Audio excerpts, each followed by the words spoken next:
em xéo này. Đây. Bạn lốt cái nữa, bạn lốt cái nữa, bạn lốt cái nữa. Hai cái nữa về. Cho hai cái má rồi trái. Tiến ơi. Vào tiền thuốc cho. À, tầm này là 2.500 một cái rồi. Đồng mà là 2.500. Cái này không chơi. Cứng. Cực đây có cái sữa.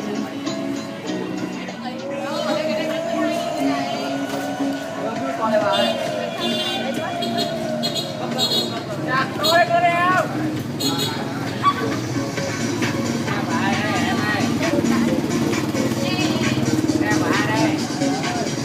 Ngày mai tôi sẽ có bên người, cho dù em có quay về đây. Ngày mai tôi sẽ rời xa em, cho dù em còn yêu tôi. Vàng trắng như tôi tình đời, màu đen cho cuộc tình hồng. Tình nghĩa đôi ta từ đây như vầng trăng gặp cơn giông phá.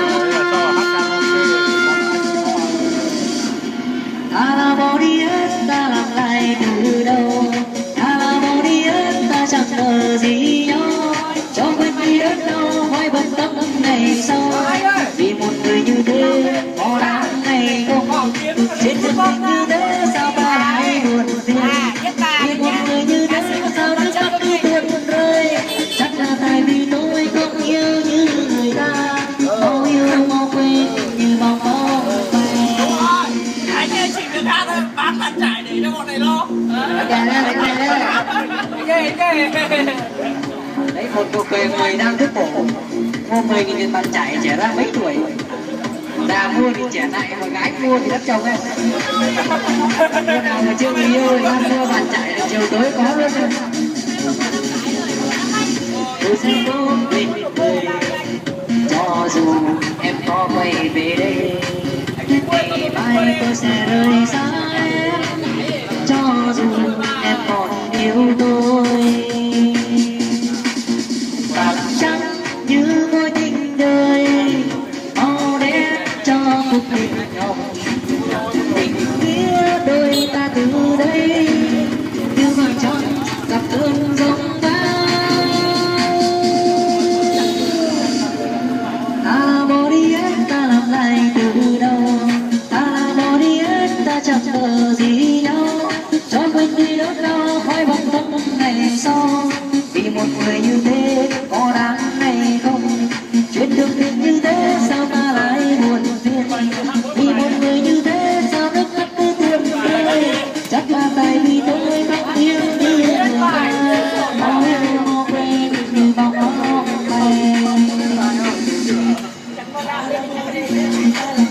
Mày còn nước mắt thanh gì nữa? Nó tưởng là cháu đi từ xa, tưởng vàng. Ngày xưa thì khối nhỏ chạy to đâu. Ngày nay hiện tại khối nhỏ to chạy. Ôi, con chảy ở phía đó. Một khối một chảy, bây giờ một khối như này đã chứ. Ô, cần xem nào, uống trà đá cho bác đi. Uống cốc trà đá đi.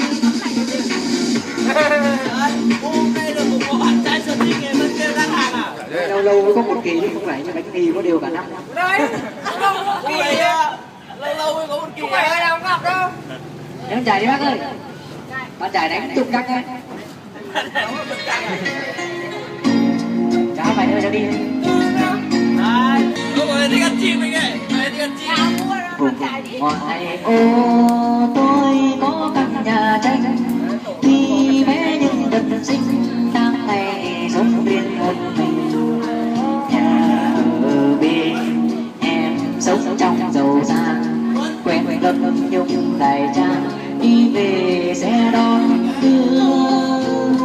Đêm dưới ánh trăng vàng, tôi với cây đàn nập nập thở than. Và cô nàng bên xóm mỗi lúc lên đèn sáng nhà nàng quen. Đôi ta không hay, tôi đang nghe bức giờ